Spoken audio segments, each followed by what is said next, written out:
Simula, say something good po sa ating katabi muna. You're so foggy. Napakaganda ang iyong ngiti. Ano po? Pogi yan, sir. Ayan po. So, sino po dito ang pinagpala ng ating Panginoon? Say amen! Amen! Ayan, kapatid. Tunay nga po na nag-uumapaw sa galak ang ating puso sapagkat sa araw-araw po na nagdaan at dadaan ay patuloy na tayong pinagpapala at binibigyan ng pagpapala ng ating Panginoon. Kaya naman kapatid, bago po tayo magsimula sa ating pagpupuri, nais ko po munang magbasa ng salita ng ating Panginoon.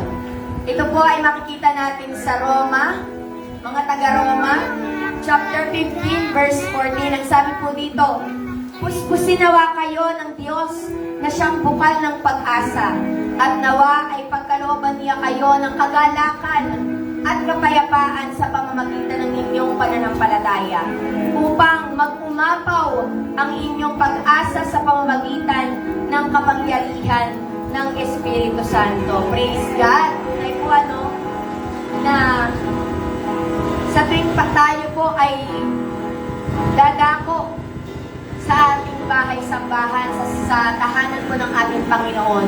Naroon po yung pagnanais natin na tayo ay puspusin ng pag-ibig, ng kapayapaan, ng kapangyarihan ng ating Panginoon. Sapagkat sa tuwing tayo po ay napupuspos, talagang mararanasan po natin yung kapayapaan na hindi natin malirip, na hindi natin lubos maisip.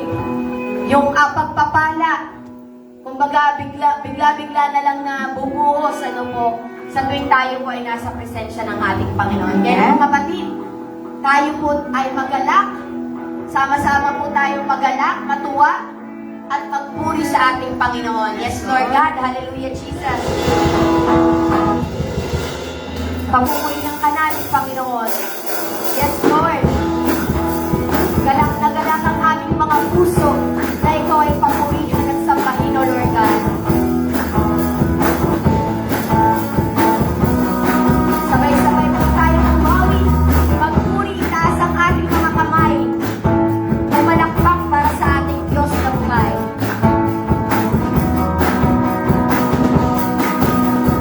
Galak ako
dakila mong pangalan. Sasambahin ka namin at itataas namin ang dakila. Sapagkat ikaw ay dakila, Panginoon. Ikaw ang Diyos ng mga Diyos, O Diyos. Ikaw ang hari ng mga hari, Lord God. Salamat sa araw-araw na pagsama mo sa amin, Panginoon. Tunay, Panginoon, na napakabuti mo, Lord, sa aming mga buhay. Tunay, Lord God, na ikaw, Panginoon, ang lagi naming nais makapiling, Panginoon. Yes, Lord. Salamat, Lord God, sa mga pagpapala, Panginoon. Salamat sa mga pagpapalo, O Panginoon Jesus, Lord God. Salamat sa pag-asa sa aming mga puso, Panginoon. Salamat, O Lord God, sa kagalingan, O Lord God, ng mga sakit na nararanasan namin, maging ng aming mga mahal sa buhay, Panginoon.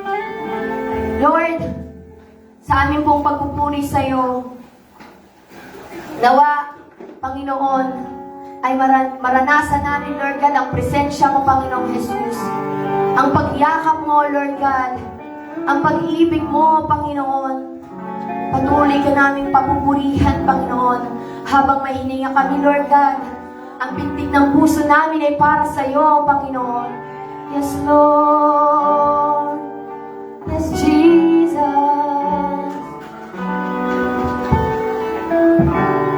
Patuloy ang pagsamba namin sa iyo, Lord.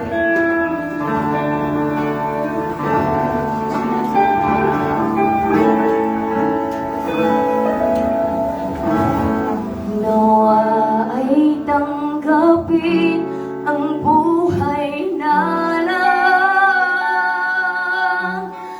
nakalulugod sa iyong harapan. Ang bawat paghinga at pagpintig ng puso't mag-alay sa iyo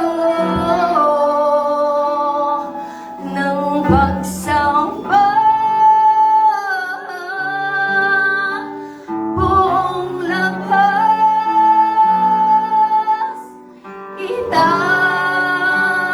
itatanghal kita. Minsan man nawa'y sambahin,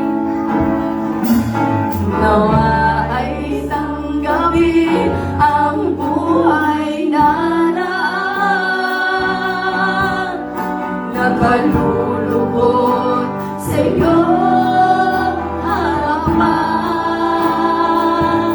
Ang bawat paghinga at pagpintig ng puso't mag-aalay sa iyo ng pagsamba, Panginoon. Pagsamba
church na isa Panginoon, nakarinig ang iyong kapatid.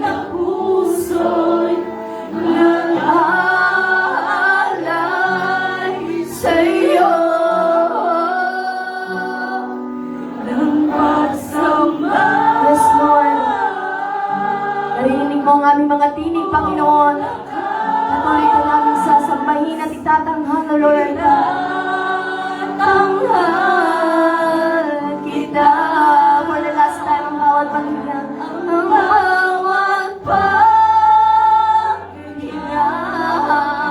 at pag-ibig ng puso'y mag-aalay sa'yo ng pagsamba. Buong lakas Yes, Lord. Itatanghal ka namin, O Panginoon. itatanghal kita. Yes, Jesus. Patuloy kaming manunumbalik sa paghinga mo, Panginoon. Nais namin ang yakap mo, O Lord God. Yes, Jesus. Tunay nga po, Panginoon, na maghari ka sa aming mga buhay, O Lord.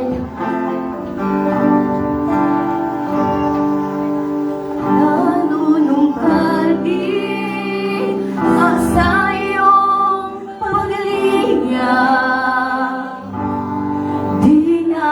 dinadalangin ang iyong pagtanggap. Hinahanap ang iyong katuwiran. Niyayakap ang iyong kalooban. Maghari ka, maghari ka, Panginoong Jesus, maghari ka. Sa buhay ko, sa puso ko, Panginoong Jesus, maghari ka. Minsan pa,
Jesus. Patuloy mo kaming hawakan, Panginoon. Patuloy mo kami, Lord God. Biyayaan, O Lord God. Patuloy mo kaming samahan, Panginoon Jesus, Lord God. Sa iyo po namin itinataas ang pinakamataas na papuri, pasasalamat, pagsamba at pagdakila. Dahil sa pangalan mo lamang, Panginoon Jesus. Amen and amen. Yes, Lord. Hallelujah. Kapatid, patuloy po tayong umawit, magpuri, at magpasalamat sa ating Panginoon. Tunay nga po napakabuti po ng ating Panginoon sa lahat ng oras, sa bawat araw po ng ating buhay. Kaya naman napakasarap po magpuri, di po ba sa ating Panginoon? Yes, Lord. Kaya naman, sasamba kami sa iyo, Panginoon. Aawit ng mga makalangit na awitin upang maitaas ang iyong dakilang pangalan mo, Lord God. Sabay-sabay namin itataas ang aming mga kamay para po mapapurihan at maitaas ka. Yes, Lord! Hallelujah, Jesus! Yes, Lord God! Hallelujah!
Praise. May pinagpalang umaga sa lahat. Good morning. Good morning. Kamusta po ang bawat isa sa araw na ito? Ito wala.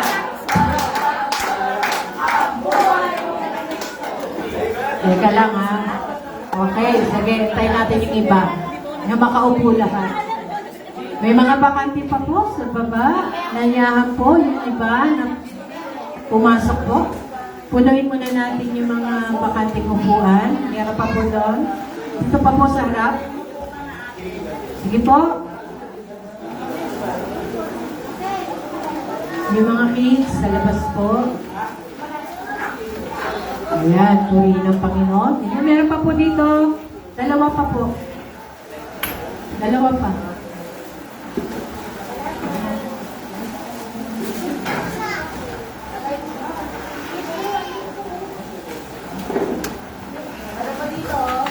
Ay po, meron pa. Dito pa, dito pa. Yan. Purihin ng Panginoon sa umagang ito. Tunay na napakabuti ng ating Diyos. Amen? God is good. God is good. Dito hindi mahina. God is good. Talagang grabe ang kabutihan ng Panginoon. Amen? At sa umagang ito, sa ating pong pagpapatuloy at bago tayo dumako sa mensahe ng Panginoon, so dako po tayo sa mga patotoo. Yun, sino po unang tatayo para ipayag ang kabutihan ni Lord sa buhay niya? May dalaging dalawa lang po, no? So una na lang. Sino po mauna? Okay. Wala? Nahiya kayo. Sige po.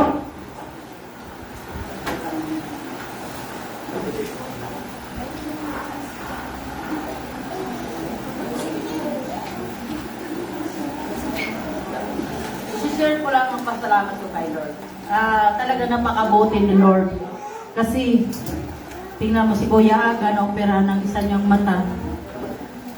Isa pa sa one pang schedule niya. Napakabait ni Lord. Alam mo, wala kaming binayaran kahit simple. Kasi sinagot na ni Shaira sa maxiker niya ang opera. Ang lens niya, PhilHealth. Kaya napakakabuti talaga ni God. Basta magtiwala ka lang talaga sa Panginoon. Wala na akong masabi. Masaya na ako kay Lord. Basta gusto ko maglingkod lagi sa Kanya eh. Pag hindi ako naglingkod na nangihina ang mga katawan ko sa buhay ko, ewan ko talagang gusto ko talaga si Lord na laging sasamba sa itataas natin. Kasi mas maganda pag mag-share tayo sa talaga sa iba. Hindi lang ako makasama ngayon, pero darating ang panahon na sasama din ako sa kanila. Kasi maganda talaga magbahay-bahay ka, mag-share sa mga Word of God. Kasi nandun makakilala ang mga kapatiran natin sa Panginoon. Kasi marami pang walang nakakilala talaga. Kaya lagi ko pinipray yung aking din pamilya. Sana makarating kami doon sa lugar ko nga mahakay ko sila, nga makakilala din sila sa aming simbahan na ganitong kasi wala doon church pa doon daw sa amin eh. Tinanong ko kay Gilay. Sabi ko, Gilay, may church ba doon sa Iloilo? Wala pa daw. Katolik pa lang doon. Kaya sana makamisyon kami doon sa Iloilo. Yan lang po. God bless. Let's go. Amen. Sige po, pray natin yan. Ano pa po? Last one. Wala na. Wala na po. Nahihiyata kayo tumayo ngayon. Sige po. So wala na.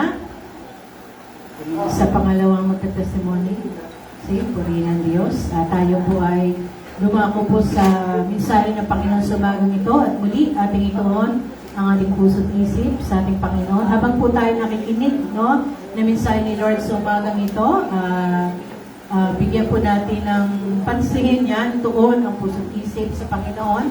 No, huwag tayo makipagkwentuhan sa katabi. Sabi mo, wala matutulog. Dapat alive, alert, awake, no, buhay. Habang tayo nakikinig po ng mensahe ni Lord sa umagang ito. At muli po, makasama natin ang ating senior pastor ng Jesus Christ is All in All Global Ministry, si Pastor Rolly Antonio, kasama po ni Pastora Aida. Every fourth Sunday po na nakasama natin sila dito. At umagang ito po, natawagan ko si Pastor Rolly para dalhin po sa atin yung mensahe ni Lord sa umagang ito. Isang malakas na palakpak para sa ating Diyos. Amen. Thank you, Pastor Tinian. Purihin ang Panginoon. Tunay mabuti ang Diyos. At ganda ng pagtuwa ni Ate Marlene. Bagay na Merlin. Bagay sa pangalan ng ating church dito. Ano? Hanapin mo ang kaligayahan mo sa Panginoon at pangarap mo'y imakamtan. Kaya purihin ang Diyos. Lahat na may tagumpay, say Amen. Lahat na pinagaling ni Jesus, say Amen. Wow. Lahat ng pinagpala, say Amen. Ba't parang malakas dito? Batiin mo katabi mo, sabihin mo, kaya ganyan kaganda buhay mo. Dahil mabuti ang Diyos. At alam ko, pag sinabi kong God is good, grabe. Kaya grabe talaga. Kaya nagagalak ko sa church natin dito na talagang lumalago. No? Not only the Spirit, but also in numbers. At yan ang gusto ng Diyos. Hindi yung magtatanim ka lang. Kundi ang gusto ng Panginoon, huwag ma-abort yung tinanim mo. You have to follow up them through discipleship, na kung saan nakita ko nga po, na tayo mag-training doon sa isang lugar natin sa church, ay kumpleto, nagdali natin yung School of Workers. Aniyahan natin sila Pastora Sally noon sa ating sa Pateros. Nagpatuloy dito, no? Tuloy-tuloy. At ang nagalak, sapagkat tayo nagtitraining nga po, ay si Kuya Top siya ata po yung nagawa pa ng mga PowerPoint. Tama ba? May PowerPoint pa, no? At kumpleto. Tapos may mga animation pa na talaga pong makakatrack patuloy na lalago ang sino man na di-disciple natin. Kasi mo sa katabi mo, patuloy tayong mag-evangelize. You know what's evangelism? Share the gospel. And what is the gospel? Jesus the gospel. And what is about Jesus? Jesus saves. Sa pangalan ng Jesus ay may kapangyarihan. Sa pangalan ng Jesus ay mayroong buhay na walang hanggan. Sa pangalan ng Jesus ay mayroong kaligtasan. Sa pangalan ng Jesus ay may kapangyarihan dumating sa lahat ng kapangyarihan. Kaya po, tunay, pagka kasama mo ang sino man, ay tunay na mapagpapala. At di lalayo, ang lumalayo lang ay mga diablo sa buhay mo. Di ba? Pag narinig ka na, tatakas ang diablo sa harapan mo. Yan ang pangako ng Diyos. Bakit? Sapagkat na nakikita ay si Jesus na sa buhay mo. Ang pangit na tatakutan ng diablo ay hindi ikaw, kundi kung sino'y nasa puso mo. Ang Panginoong Jesucristo. Tama po ba? Kaya mga kapatid, sa umaga ito, ay naniniwala ka bang you are more than conquerors? Why? Because greater is Jesus who is in us. Mas dakila si Jesus na nasa atin kaysa kitaning na nasa sanlibutan. Do you believe? May papantay ba kay Jesus? Di ba inaawit natin yon? Ano yun? Awitin ko man. Lahat ng awit sa mundo, di kayang ilarawan. Ang kadakilaan mo, kulang ang lahat ng tula at mga salita. Tapos din, wala kang katulad. Wala nang hihigit sa'yo. Wala kang katulad. Wala nang papantay sa'yo. Ikaw ang Diyos, noon pa man, maging ngayon at kailanman. Sa habang panahon, wala kang katulad. Meron ba katulad si Jesus? May higit pa sa Kanya? Walang papantay sa Kanya. Kaya kung siya'y nasa atin, bagyo may dumating, may ngiti ring atin. Di ba? Naawit natin araw yun, hindi nyo na siguro naamot yun.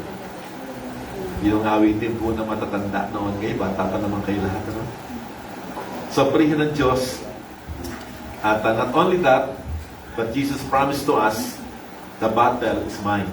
Hindi sa atin. Ang laban sa buhay natin ay laban ng Panginoon. At ang utos niya, be still. Ano ibig sabihin mo ng be still? Sabi ng isang mangaral, manigas ka. Ibig sabihin, huwag ka matina. Huwag kang malupaypay. Huwag kang mamalisa. Huwag kang mawalan pa ng pagtaya, kundi magtiwala ka sa Panginoon. At ipakikita ko sa iyo, sabi ng Panginoon, ang gagawin kong pagtatagumpay at pagpapangal at pagmasagana ng iyong buhay. Tingnan mo ang katabi mo. Mukha bang Donya? At Donya? No? Sapagkat siya'y anak ng Diyos. At kung anak ka ng Diyos, ang ama mo'y hari namang hari. Wow! Prinsipe ka. Prinsesa ka. Tagapagmana ng lahat ng sa Kanya. Di ba nga? Kaya atin na lahat ng bagay kapag tayo kay Kristo. Ano ba pag-aari ng Diyos? Lahat pag-aari niya. Pati tayo pag-aari niya. Kaya po sa umaga ito, napakasarap na ating pag-aralan na asking the Lord, I'm asking Him, what message more do you want to deliver to people in Delight, the Lord's Prayer Garden? Delight, meaning magpakaligaya. Eh, napakaganda ho. It is about our secret weapon. Sabihin nga natin. Wala. Our secret weapon. Ang ating lihim na sandata. Kasi nag-pray ako, ano kaya, ito masisipag na ba mag-evangelize? At dito nga natutunan yung pastora yung kapag may birthday, no? Ipaghahanda yung isang bahay na yan na may birthday, at sila pastora bahala doon, nung araw nalaman din eh. Pagkatapos, ang sagot ng may birthday, mag-anyaya ng kanya mga kapitbahay at kaibigan. No? Di ba? Because faith cometh by hearing. Kaya pagka nakakain na, busog natin yan, pwede ka na mag-shoot at magpakain naman ng pagkain spiritual. Sabi ng Diyos kay Pedro, kay St. Paul, paano maliligtas kung walang mananampalataya? Paano mananampalataya kung walang napapakinggan? Paano may mapapakinggan kung walang magsasalita ng Ebanghelyo? At paano may masagsasalita kung walang gagawa tahayo? It is one of the means on how we can reach people for Christ. That they might know who our God is. Kilala mo ba ang Panginoon mo? Do you know who your God is? Sino ba siya? He is the Almighty Lord God the Son that incarnate perfect man all in all. Siya makapangyarihan sa lahat ng Panginoon Diyos Anak na nagkatawang tao, sakdal sa kanyang pagkatao, siya ang lahat sa lahat. At may mga names pa siyang binabangit sa Bible from Hebrew word, gaya halimbawa ng Jehovah Jireh. What does it mean? In English? Jehovah o Yahweh Jireh, ang Panginoon na nagpo-provide. The Lord that provides. Yang provider natin yan. Siya nagbibigay sa atin hininga, buhay, kalakasan. Diba? Kaya pasalamatan natin ang Panginoon. Darito ka, may buhay. Kaya binabagit po lagi natin, every gising, yan. Para ka na pag natulog ka na, parang patay na nun eh. Kung hindi ka gigisingin ng Diyos. Ginising ka ng Panginoon. Kaya pasalamatan natin, ang Panginoon paglingkuran natin siya na buong katapatan. At tunay, nasabi niya walang kapantay sapagkat siya makapangyarihan sa lahat. Kaya sa umaga ito, kapatid, binigyan tayo ng sandata ng Diyos. And I would like to ask everybody to please stand up for standing ovation to the great God and great word that we are going to read today. Dito po sulat sa Proverbs o basahin natin sa ating wika, Pahayag o Apokalipsis, Kapitulo 12, talatang 11, gito po ang sabi sa salita ng Panginoon. Nagtagumpay ang mga ito laban sa dyablo sa magitan ng dugo ng kordero at ng kanilang pagsaksi sa katotohanan sapagat hindi nila pinanghinayangan ang kanilang buhay. Let's pray for a moment. Oh God, we thank you so much again, Lord, for this time and opportunity you've given us to listen to your word. Because your word is quick and powerful. It heals. It instructs us, O Lord. And give us, O Lord, the way on where we are going to step, O Lord. We know, God, you are the powerful God, the creator of the heavens and earth. And nothing is impossible to you, and nothing is too hard for thee. You can do all things, O God. And therefore, Lord, we commit everything to you. We dedicate our lives to you, Lord Jesus. We consecrate our lives to you, Lord Jesus. Forgive us, O Lord. Forgive us in all our sins and cleanse us right now in all our unrighteousness. Because we believe in your word. When King David said, in his word, in your word, O God, if I regard iniquity in my heart, God will not hear me. But thank you so much, O God. You're a forgiving God. You've said in your word through St. John, if we confess our sin, you're just and faithful to forgive us and to cleanse us in all our unrighteousness. That's why, Lord, here we are, bowing down before you, humbling ourselves before you, asking forgiveness. Lord, forgive us in all our sins. And cleanse us right now, Lord, in all our unrighteousness.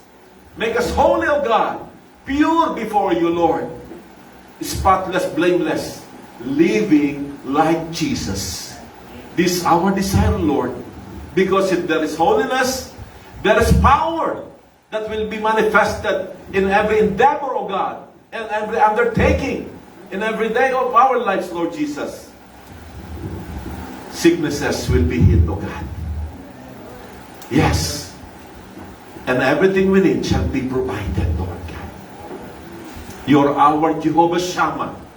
The Lord is present. The Lord is here. And therefore, if you are here, O Lord, we know that your presence is your glory. And your glory means manifested excellence. And your manifest excellence means healing, blessing, miracle, signs, wonders. And anything that's good shall be experienced of your children, O God, who will continually obey you and trust you. So we give to you the glory and the honor and thanksgiving. In Jesus' name we pray. Everybody say, Amen. Amen. Palakpakan natin ang Panginoon. Makakaupo na po tayo. Purihin ang Diyos. I don't know kung matuloy dito ang CBI. Calvary Institute. Ito po yung tagagawin ni Pastora Aida. Kasama ko po siya. Our secret weapon. Ang lihim na sandata ng mga anak ng Diyos. Maraming binanggit sa banal na kasulatan na atin po panangga sa lahat ng laban. Nagahit sinabi nga doon sa Ephesians chapter 6, sa bandang huli doon, ang ating laban, our weapon, is not carnal, but mighty through God. At ang kalaban natin ay mga hindi tao, kundi mga spirit, mga principalities, mga nasa kataasan, no? At makapangyarihan. Pero masasabi natin, kanina pa, sinasabi natin, walang hihigit sa ating Panginoon. Greater is Jesus who is in us than he that is in the world. Mas dakila si Jesus na nasa atin kesa kay tanig, kay Satanas na nasa libutan. Hello? Where's Jesus right now? Nasa si Jesus ngayon. Nasa inyo ba? Nasa atin ba? Tumatahan ba sa trono ng ating puso? Siya ba naghahari? Nagme-may-ari? Nasusunod, nakikinabang sa ating buhay? Therefore, kakampi natin ang Panginoon. Kung kakampi natin ang Panginoon, sino ang laban sa atin? Kapatid, masasabi natin, we are more than conquerors through Jesus Christ who loved us and gave Himself for us. Higit pa tayo sa mga nalagumpay kay Kristo umibig at nakaloob ng kanyang buhay sa atin. Kaya ngayong umaga ito, ang sabi ng ating talat at nais kong banggitin muli, nagtagumpay ang mga ito laban sa diablo sa pagitan ng dugo ng kordero at ng kanilang pagsaksi sa katotohanan, sapagat hindi nila pinanghihinayangan ang kanilang buhay. Nagtagumpay, how? Sa dugo. Sa pagitan po noong 1939 daw po, hanggang 1945, naganap sa mundo isang pinakamalaki at pinakamarahas na digmaan sa kasaysayan. Yung World War II, second. Nasa 6 na pong milyong tao ang binawian ng buhay. 60 million na binawian ng buhay. Kasama ng kanyang naitatag na partido, ang Nazi. Sino po nagtatag? Nanilayo ni Hitler na mapasa kanya ang bansa na kapaligid sa Germany o sa Alemanya. At ganap na lipunin kasama ang mga Hudyo o yung tinatag nating Israelitas ngayon. Ilan nga po ba napatay niya noon? Ang dami, no? Almost 6 to 7 million na Jews, mga Israelita. Sapagat sila yung namamayagpag sa business doon sa panahon sa Europe. Hanggang doon sa Germany. Kaya, pinagbababarel ang mga Hudyo, pag alam na Hudyo, pinabarel, ay mauubos sa kanilang bala. Anong ginawang pagpatay? Gas chamber. Doon pumasok ang mga tinatawag na kapighatian ng mga Hudyo. Kaya, nagtayo po si Hitler ng mga concentration camps kung saan niya kinulong ang mga Hudyo. Ipinasaran niya ang kanilang mga negosyo at sinulog ang kanilang mga aklat sa pagtatangkang burahin ang mga Hudyo sa alaala ng tao. Kasi po talagang pagka pumasok sa negosyo, sa science, sa musika, ang mga Hudyo, pinagpapala ng Diyos. Pangako yun eh. Kaya kapatid, singin ko to, ang sabi naman sa Galatians chapter 3, 19, ang sino mang makipagkaisa kay Kristo. Hello? Ang sino mang makipagkaisa kay Kristo, ang pangako kay Abraham, kay Isaac, kay Jacob, o kay Israel, ay pangako sa Kanya. Ay totoo, bawat hawakan ng kamay ng mga Hudyo, pinagpapala. Napasok sa musika. Sino yun? Si Beethoven ba yun? Namayagpag. Napasok sa larangan po na siyensya. Ba namayagpag? Sino yun? Si Albert Einstein. Papagitin natin yung lima mamaya. Nagtayo po si Hitler na mga concentration camp kung saan niya ikinulong ang mga Hudyo. Ipinasama niya ang kanilang mga pinasarang negosyo, sinulong ang kanilang mga aklat, at talagang ang buhay po niya binura para mabura ang mga Hudyo sa alalang tao. Sa panahon yun, binili po ni Oscar Schindler. Sino po nakapanood ng Schindler List? Nasa sinihan, di ba na noon? Si Corrie ten Boom po, na siyang bida noon. Hindi ko nababanggit siguro ilan. Isang opportunista mangalakal, si Schindler, si Oscar Schindler. At ang isang plantang pagawaan ng dating pag-aari ng isang Hudyo, yung kanyang binili. Isang opportunista ng mangalakal to. Kaya isang plantang pagawaan ng dating may-ari ng isang Hudyo. Subalit, na kanya matuklasan ang mga ginagawa ng mga Nazi sa mga Hudyo, nagpasya, namatuklasan po niya, ginagawa ng Hitler, ng mga Nazi, sa mga Hudyo, na talagang pinapersecute, nagpasya po na kanyang iligtas ang mga ito hanggat makakaya niya. So dahil po Schindler, may-ari ng pabrika, nagawa po niyang bigyan ng trabaho ang mga Hudyo doon sa kanyang kumpanya.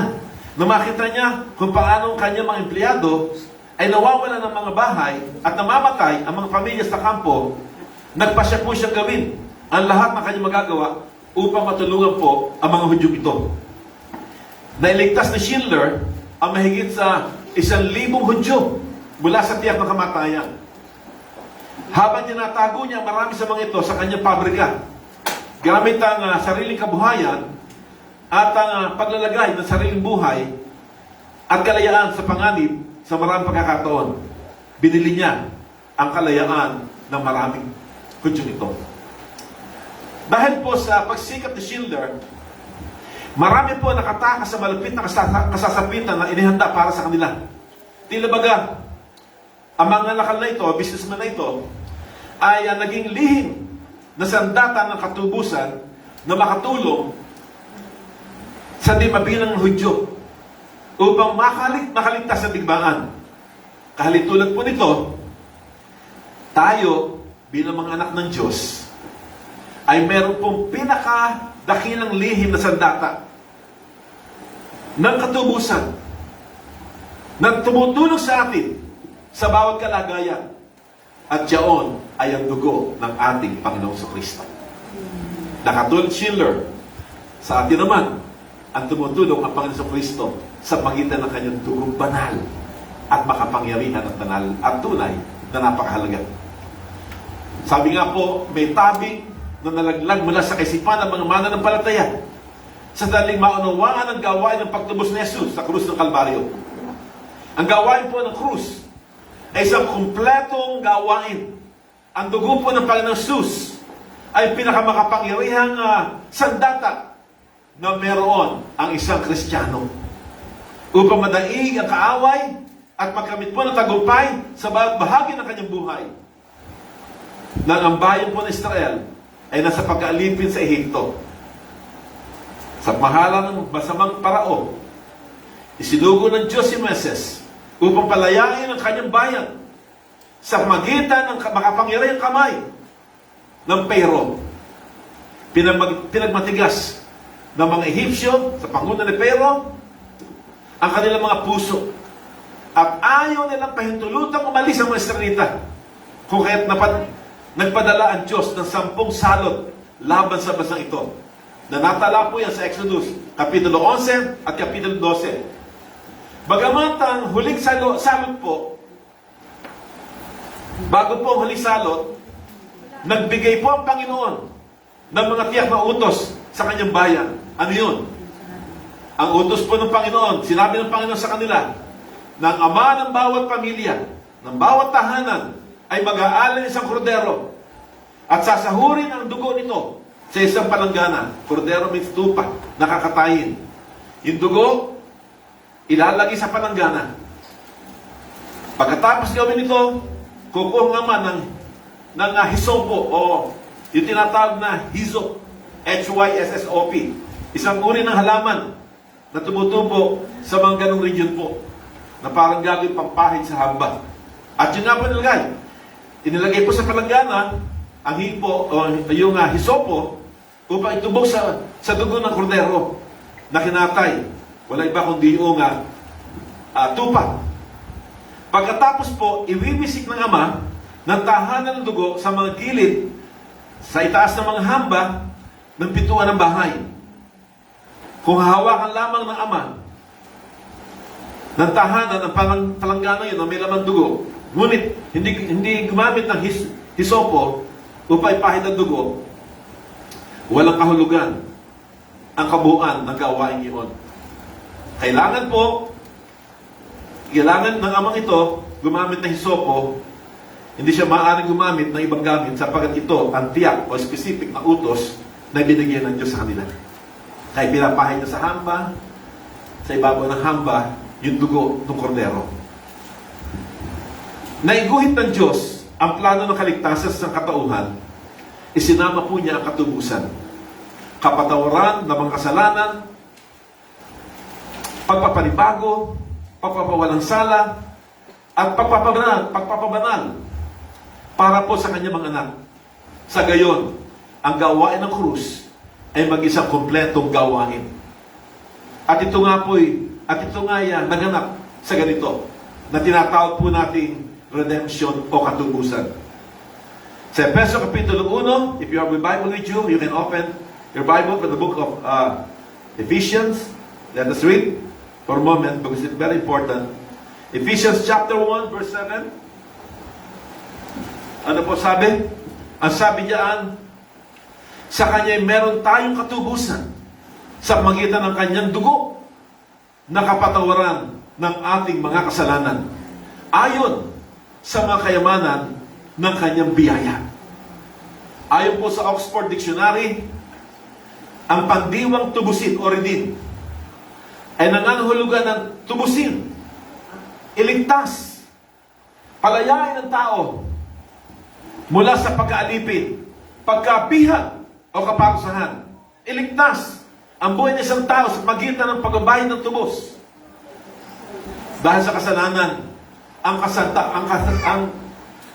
sangkatauhan po ay o na mabuting gawa, ang tanging halaga na maaaring ipambayad para sa katubos ng katauhan ay yung dugo ng ating Panginoon Kristo. The precious blood of our Lord Jesus Christ. The holy blood of our Lord Jesus Christ. Kapatid, walang sino man po ang maaaring tumubos sa buhay ng iba o ang ibinigay sa Diyos o ibigay sa Diyos ang halaga para sa kanilang kaligtasan. Nagkakaroon po ng dowry iba, di ba? Simbahan. Hindi po pwede. At walang hanggang kapatawaran ay binibigay niya. Sinasabi ng mga awit, sa awit 49, talata 7 hanggang 8, ang sabi po, hindi kaya na sino man ang sarili ay matubos. Hindi kaya mabayaran tubusin sa kamay ng Diyos. Ang bayad sa kanyang buhay ay halagang sakdal taas. Gaano man ang halagang hawak niya ay hindi sapat. Ang makasasapat lang ay ang kordero ng Diyos na itinigis ay ang kanyang dugo. Did the old song, ikaw ba ay lumapit na kay Jesus? Nahugasan ka ba sa dugo? Wala pa. Are you washed in the blood? Are you washed in the blood of the Lamb? Ikaw ba ay lumapit na kay Jesus? Nahugasan ka ba sa dugo? Na nag-aalis ng kasalanan sa libutan? Ng dugo ng ating Panginoon Kristo. Na siya'y magkatawang tao. Iyan ang tunang na sandata na panglinis sa lahat ng kasalanan ng sangkatauhan. Lumapit ka na ba? Kay Jesus? Hiningin mo na ba? Sa Kanya, napatawarin ka at hugasan ka ng banal dugo ng ating Panginoon Jesus. Nakita po ng Diyos. 12 anak. Siguro, pwede pamigay iba, no? Yun lang. Pero may sa anak mo, alam mo, ibibigay mo, at ang kahulugan noon, mamamatay sa kusang kalbaryo. Ibibigay ba yung anak mo? Sino po gusto magbigay dito ng anak? Ipapako sa krus. Ang Diyos Ama. Dahil sa pag-ibig sa atin, ay binigay ang kanyang buktong na anak upang sino magsasampalatay sa kanya, hindi mapahamak, kundi magkaroon ng buhay na walang hanggan. Marami po klase po yung dugong tinigis ng Panginoon. Yung sa corona, na ipinuto sa kanya, ay habang naipinutong yun, naku, pinapalo pa ng mga Hudyo na sundalo. Pumatak yung dugo sa lupa. Powerful yung dugo. Yung dugong pumatak sa lupa, sabi ng Banal Salatan, ang lupa nasumpa, nawala ang sumpa, ngayon pinagpapala. Ang Pilipinas, so, talagang dito, magtapong ka na ng buto, bayabas, santol, ano man, tutubo. Pero pumunta ka doon sa Israel nga, talaga namang, binigyan naman sila ng karunungan. Kasi, nung pumunta kami doon sa Israel, panay bato. Pero wow, ang galing ng Panginoon din. Pinatutubo yung mga puno doon. Dates, no? Tapos, walang tubig. Paano didilig? Dahil sa pag-ibig talaga ng Panginoon. Kung binigay niya kanyang buhay, paano pa kayo lahat ng bagay, hindi ibibigay ng Diyos. Kaya binigay din ng Diyos yung tubig. Walang tubig doon. Paano magkakaroon ng tubig? No, kung may magbautismo doon, kasama po namin mga tourist. turista po, nakasama namin sa isang bus sa Jordan River.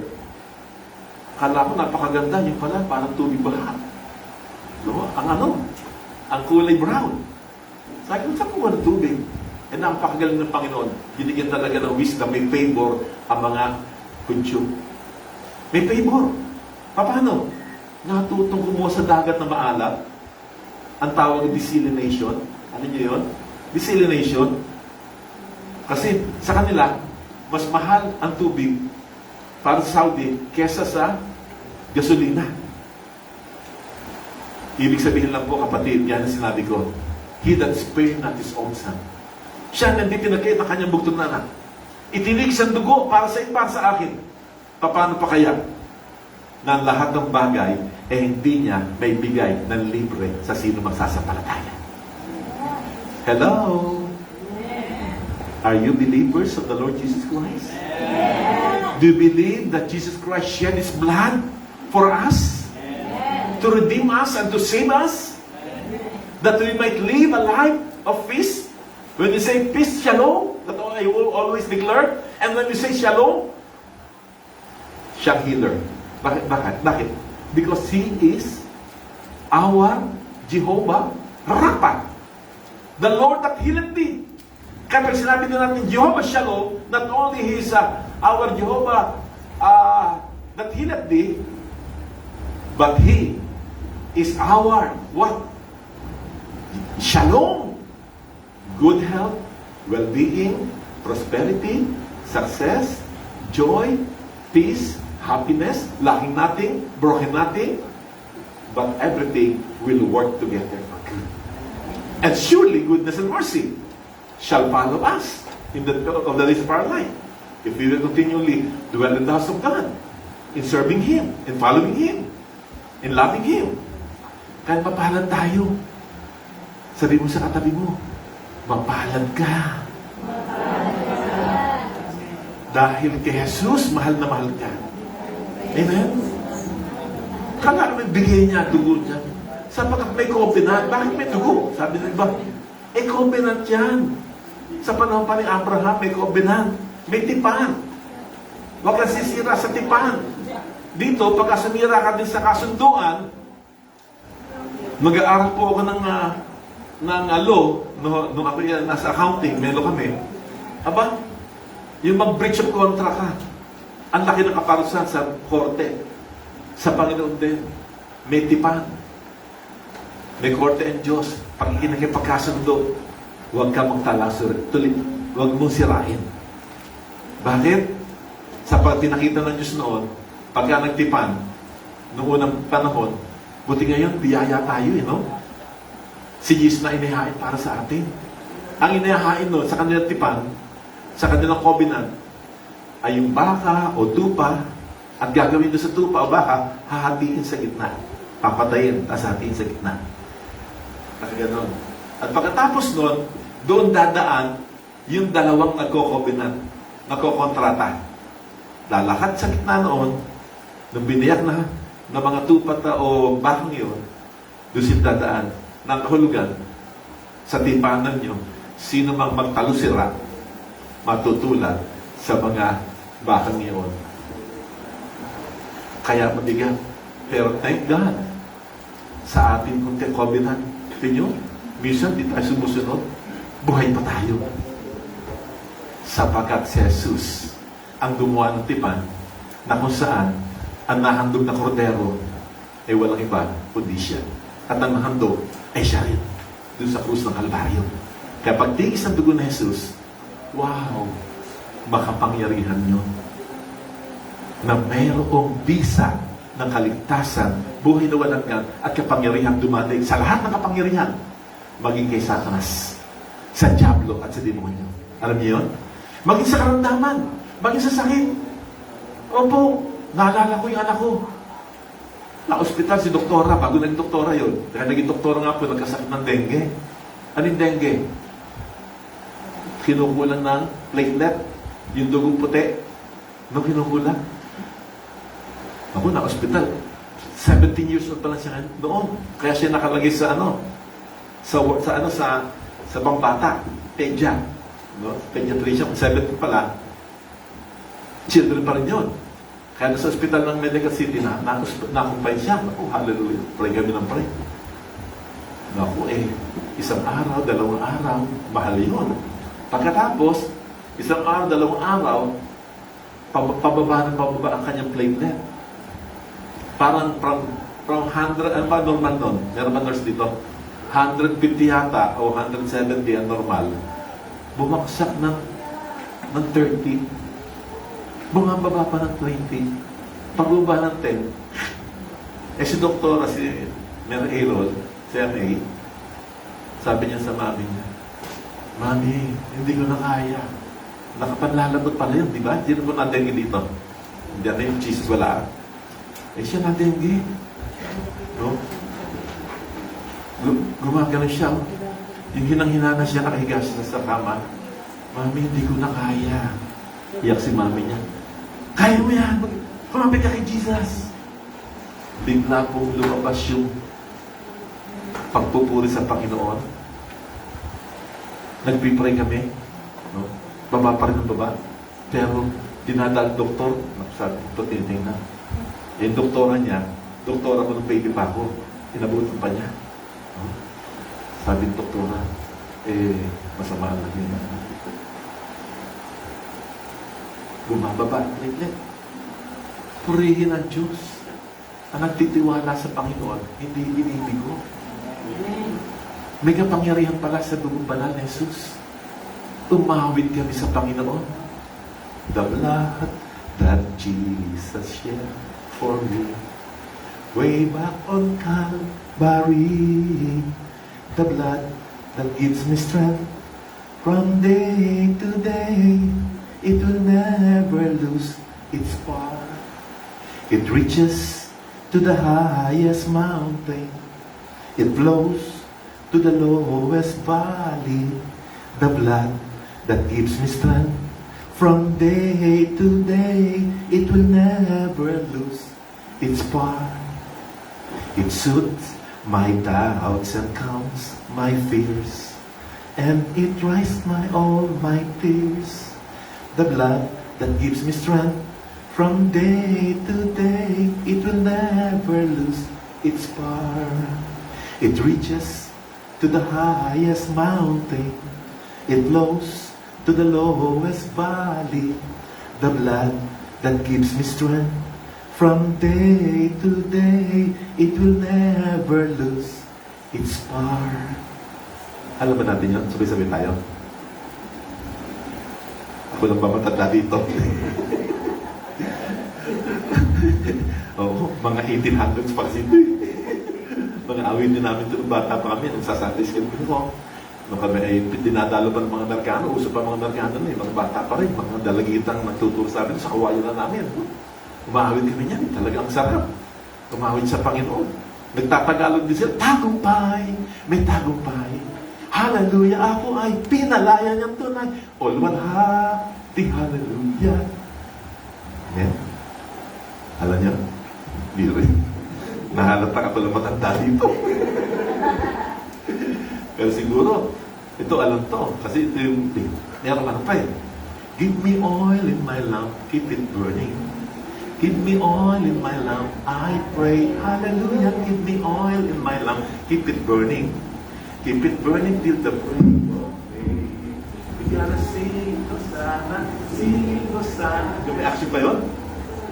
Kaya kapatid, ang sarap umawit sa Lord. Yung sinasabi kanina ng Sister Marlene, no? Ang sarap maglingkod sa Panginoon. Ang sarap umawit sa Panginoon. At akinin mo, sa pagitan ng dugo ni Jesus, sandata ng bilang na panlaban sa lahat ng masama sa buhay. Amen. At may tagumpay. Sapagat naitigis ni Jesus ang kanyang dugo, akala ng Diablo, talo na ang kanilang Diyos. Hindi, simula pa lang yun ng pagtatagumpay ng ating Panginoon sa Kristo. At na siya'y magtigis ng dugo, pumatakan yung kanyang mga dugo, ibinubo niya lahat ng kanyang dugo, at sabi sa siyensya, kasi pati tubig, sumama na. Ibig sabihin, inubos na sa kanyang lahat ng dugo, na siya'y magkatawang tao. Tanda na ubos kasi dumulo na ay tubig, sabi ng Matthew. inubos lahat para sa atin. At namamatay siya at mabuhay muli, tanda naman ng tagumpay ng sino mang sasampalataya sa Kanya. Tanda ng kaligtasan ng sino mang mananalig sa Kanya. Kaya kapatid, ngayong nakilala mo ang Panginoon, huwag ka nang hihiwalay pa sa Panginoon. Panghawakan mo ang Kanyang pangako. Magpabago tayo ng dugo ni Jesus. At pagka ikinabakuran ng dugo ni Jesus, wala sino man nagbabalak na masama na magtatagumpay sa iyo. Walang sandatang hinandang kaaway na mananaig sa iyo. Sapagat ang dugo ba ng Jesus ay makapangyarihan.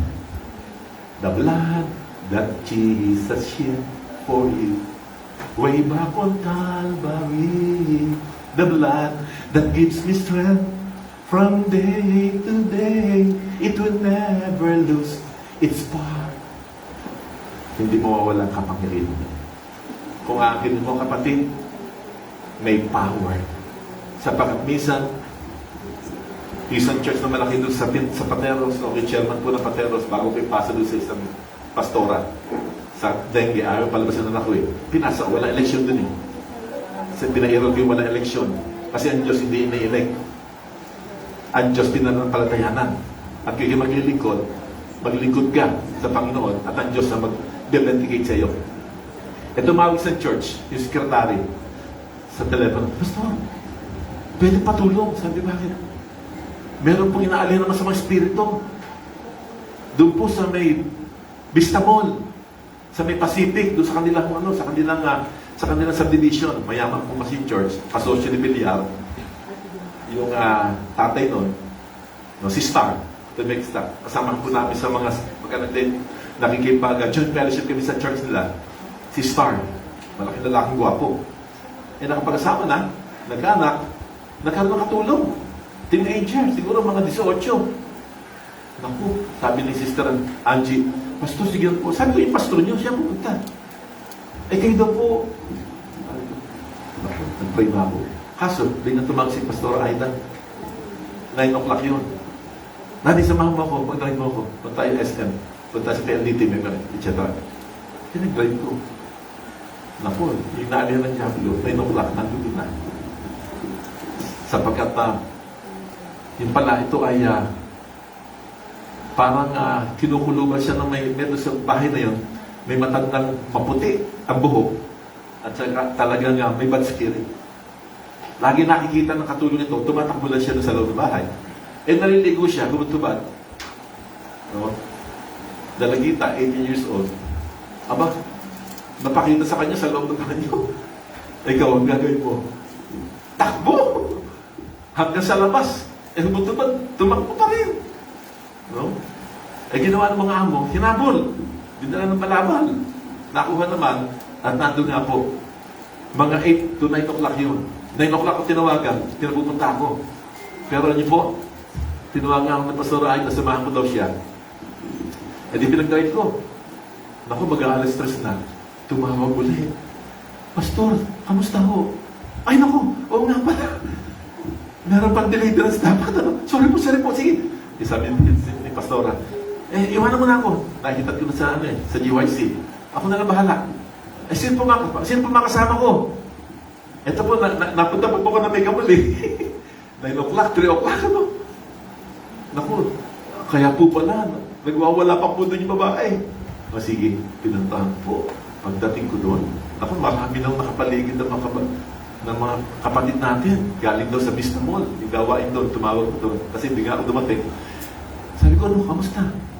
Kanina pa po kami alas 9 dito, kaya na ayaw lumas ng Diablo. Pagkaganyan ko, paglapit ko, napaulo ko. Hello. Sabi ko, huwag mo akong lokohin at huwag mo akong takutin. Dati na akong takot. Pero ngayon, humanda ka sa pangalan ni Jesus. Ganyan, no? Purihin ng Panginoon. Pagka gumanon yung babae, na makita, gumagano, review ka naman, ingest. Sabi ko, may ingay. Sa dugo ni Jesus, may kapangyarihan. At sa pag-awit natin, ang awit ni makalangit, bumababa presensya ng Panginoon. Yan ang mga power natin. When they sing a song of praise to Him, worship Him, Katulad din Hosapat, right? Umaawit sila. Ano nangyari? Nasa unahan ng mga praise and worship team sa laban. Tatlo yung bansang kalaban, ang laki. No? Amorite, Moabites, at saka Air. Aba, nalulusutin nila. Hindi mga mandirigmang mga malaki katawan. Mga praise and worship team. Nandun si Ate Grace, nandun si Ate Jean. Nagpi-praise and worship, parang ganun. No? Habang papalapit doon sa laban. Nandun ang dugo ng banal ng dugo ni Jesus. Pag nagpupuri ka, kiniklaim mo, si Jesus nagtigis ng dugo para sa atin. Kaya sabi ko doon sa, tumahimik kayo. Umawit tayo sa Panginoon. Umawit tayo. Magpapuri sa Kanya. Yung mga naka-ascribe sa pangalan ni Jesus, hindi yung ikaw ay nagpapatungkol lamang sa Kanya. Ang magandang awit po, yung pinatutungan, kay buti-buti mo, Panginoon. Yung ganyan, ano? Pupurihin ka, O Diyos. Hindi yung parang sinasabi mo lang sa iba. Dapat ascribe to Jesus ang papuri mo. Na talagang inaabot mo ang puso ng Panginoon. Ang nangyari po, alam nyo, biglang tumahimik yung bata. Inupo sa silya. Nagwawala eh. Tapos may dalawang nakabantay sa piligid. May dalawang bantay sa paa. Sabi ko, in-interview ko muna yung may-ari. Ano po problema nito? Namamaltrato po pa, pasensya na po. Hindi. Parang nakapamilya sa dito eh. So, yung bata rin tinanong ko. Baka binasted ka lang, nag-aarti ka dyan. Baka gusto mo yung boyfriend mo, wala ka na. Ano? Wala ganun. Purihin ng Panginoon, nagpaawit pa ako ng isang awitin. The blood that Jesus shed for me, way back on Calvary. Mawit kami, tas sinunod ko po yung ikaw ba ay lumapit na kay Jesus, nahugasan ka ba sa dugo? Kumagin yung babae. May power eh. Alam niyo po nangyari? Biglang matahimik na gano'n. Kinausap ko na. Sabi ko, pangalan mo, Ana? Ana? Huwag ka padaig dyan. Talunan na yan. 2,000 taon nakalipas. Tinalo na ni Jesus yan. Hindi ka kinakausap ko. Si Ana kinakausap ko. Sa pangalan ni Jesus. Iwanan mo na yan. Ana, huwag ka nang padala dyan. Iwanan mo na siya. Hindi ka para sa kanya. Ikitinubos ang dugo na Jesus. Hanggang sa naman na, kinausap ko, sumunod sa panalangin, Ana. Sabi mo, Ana, ako si Ana, tinubos ng dugo ni Jesus. Ano yung sabi? Ako si Ana, tinubos ko ng aking dugo si Jesus. Baligtad. In Jesus' name, sinungaling ang katotohanan, si Jesus ang nagtigis ng dugo para sa iyo. Maging sa iyo, Diablo. Si Jesus ang tumubusin sa iyo. Kaya lang wala ka ng kapatawaran. Spirit yan. Ana, makinig ka. Hanggang nakatatlo po ako ng gano'n. Ganun pa rin sinasabi niya. Ako si Jesus, pinakina. Ako si Jesus. Tinubos ko ang sarili ko. Nagsisinungaling kung ano ang sinasabi. Purihin ng Panginoon. Yung pang-apat na, sabi ko, umawit tayo. Ulit tayo. Pinaawit ko ulit, the blood. Purihin ng Panginoon. Biglang matumba. Sa kanya halapan, kumaksak. Nagkagulo. In Jesus name. Hindi mo. Huwag yung gano'n. Hayaan mo. Maya-maya, gumamon. At pinagsalita ulit. Sabihin mo, ako si Ana, tinubos ng dugo ni Jesus. Ako si pero mahirap. Si Ana, tinubos ng dugo ni Jesus. Praise God! Nagpalapakan yung mga nasa paligid. Ulitin mo, ako si Ana, tinubos ng dugo ni Jesus. Gumanda na, ako si Ana, tinubos ng dugo ni Jesus. Isa ba? Ako si Ana, tinubos ng dugo ni Jesus. Bigla na wala na na gano'n. At pinatuwa ko na kamay, Panginoon, salamat po. Alam mo, tinubos mo na siya. At pinalaya mo na siya sa pagkakatanikala ng kaaway. At siya maglilingkod sa iyo. Amen! Pagkatapos po nun, mga ilang minuto, dumilang. Ano nangyari? Sabi ko, tayo yung tubig. Sabi ko, Padastan, bigyan ng tubig. Bigyan ng tubig na. Parang pagod na pagod ako. Sabi, pagod na pagod ako. Sabi ko, purihin ang Panginoon. May kapangyarihan sa dugo ni Jesus. May deliverance at pagkalaya sa dugo ni Jesus. Walang panama, walang magagawa ang nagbabalak na masama sa anak ng Diyos. Tinubos ka na ng dugo ni Jesus. Kaya nung gawa ng kaaway, dengue ng aking anak, pinagagaling. Inaalihan ng Diablo, may kapangyarihang magpalayas sa dugo ni Jesus. Because the blood of Jesus is powerful. Akala ng Diablo, nagtig si Jesus, namatay si Jesus, talo. Hindi. Simula ng tagumpay ng ating Panginoon Kristo at simula ng tagumpay ng sino mang mananampalataya sa Kanya. Tayo natin tumayo at tayo. So wala ka may alam doon. Hayaan natin tumawin tayo sa awit sa Panginoon bago ako mag-pray. Kapatid, ngayon nakilala mo na ang Panginoon, huwag ka nangihiwalay sa Kanya. Napakapalad natin. Sa dami-dami ng tao, sa tumpok ng tao sa mundong ito, pinili ka ng Panginoon. Napakapalad mo. Ano ang pagsubok ang dadaanan mo? May kapangyarihan sa dugong tinigis na Jesus. Kaya may kapangyarihan kay Jesus. Magagawa niya lang ng bagay. Maging sa pinansyal, binayaran ng Lord ang lahat ng ating mga paghihirap. Ang ating pagkakautang, bayad na. We are no more victims, but we are victors in the name of Jesus. You can sing a song, praise God, before we pray. Lord, salamat Panginoon sa pagkilos mo ng iyong banal na dugo sa amin, Lord God. Tunay nga po kami ay mga mananagumpay na Panginoon. Kaya naman, Lord God, marunong ka namin itatanghal, Lord God. Itataas ang dakila mong pangalan, Panginoon. Yes. Kaya naman, Panginoon, nawain tanggapin mo ang aming mga alay na awitin para sa iyo, Panginoon. Yes, Jesus.